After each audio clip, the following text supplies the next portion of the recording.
علامہ صاحب قادیانی جینڈ مرزا جیل میں یہ بک بک کرتا ہے کہ العیاذ باللہ قرآن پاک کی وہ تفسیر معتبر ہے جو غیر مسلم کافر کرے، مسلمان کی نہیں، تو اس کی اس خباثت کے بارے میں شرعی رہنمائی فرما دیں۔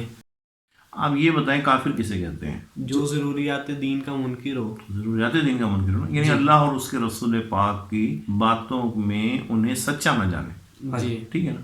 اچھا، جو اللہ اور اس کے رسول پاک کو سچا نہیں مانتا وہ اللہ کے قرآن کو سچا ثابت کرے گا یا معاذ اللہ جھوٹا ثابت کرے گا؟ جھوٹا ثابت کرے گا نا؟ جی یہی وہ چاہتا ہے، صحیح یہی وہ چاہتا ہے جی کہ جھوٹا ثابت کرنے والا جو ہے وہ آگے آئے کہ دین اسلام کی شکل بدل دو۔ جی اب شکل تو کافر ہی بدل سکتا ہے نا، جی مسلمان تو نہیں۔ جی پھر دوسری بات یہ کہ 1400 سال میں کتنے غیر مسلم کافر ہیں، مرتد بے ایمان ہیں جنہوں نے قرآن پاک کی تفسیر لکھی ہے؟ کتنے ہیں؟ کوئی بھی ایک بھی نہیں۔ جی پھر اسی سے پوچھتے ہیں اس نے جو کون سے کافر اور غیر مسلم کی تفسیر پڑھی ہے جو یہ اپنی سیٹ پہ بیٹھ کے چیخے مارتا ہے؟ کوئی بھی نہیں۔ تو پھر یہ بک بک کس چیز کی کر رہا ہے؟ اصل میں اس کا ایجنڈا یہ ہے کہ جو اکابرین امت گزر گئے، چاہے وہ صحابہ کرام ہوں یا تابعین ہوں، اکابر علماء ہوں، چاہے موجودہ دور کے ہوں، ان سب کو کنڈیم کرو، ان سب کے بارے میں تنقید کرو، اور جو اسلام کے دشمن ہیں، غیر مسلم ہیں، قادیانی ہیں، جنہوں نے 1400 سال سے ہر میدان میں نقصان پہنچانے کی کوشش کی، ان کو سر پہ بٹھاؤ۔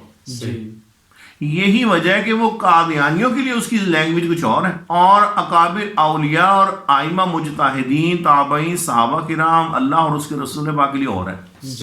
یہی کام مرزا قادیانی کرتا تھا۔ اس کی روحانی خزائن کی 23 جلدیں آپ چیک کر لیں، اس نے اللہ پاک سے لے کر ایک عام مسلمان تک کسی ہستی کو نہیں چھوڑا کہ جس کے بارے میں اس نے بد زبانی نہ کی ہو۔ لیکن ملکہ برطانیہ کو جب وہ خط لکھتا تھا تو اس کا بس نہیں چلتا تھا کہ وہ ملکہ برطانیہ میں گھس جائے، اس کے پاؤں کو چاٹے۔ اور قادیانیوں نے بھی تو پوری امت مسلمہ کو چھوڑ کر لفظ خاتم النبیین کے اپنی مرضی کے معنی کیے نا، حالانکہ اس لفظ پر اجماع ہے کہ اس کا مطلب صرف آخری نبی ہے۔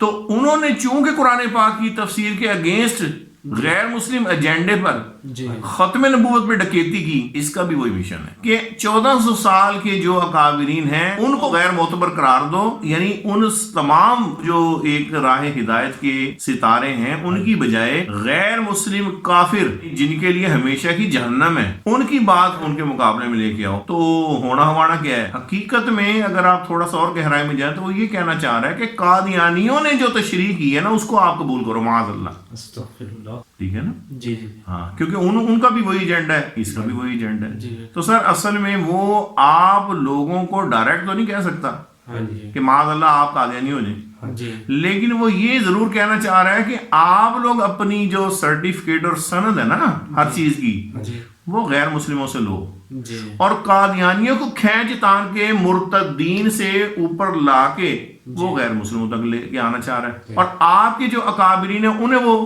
کفر کی طرف لے کے جا رہا ہے۔ تو مطلب یہ ہے کہ بچوں کا شاید اس نے کھیل سمجھ لیا ہے، مطلب بجائے یہ کہ قادیانیت کو اسلام کی طرف لے کے آئے وہ یہ چاہ رہا ہے کہ اسلام قادیانیت کی طرف چلے جائے اور معاذ اللہ کفر اور اسلام میں کوئی فرق نہ رہے۔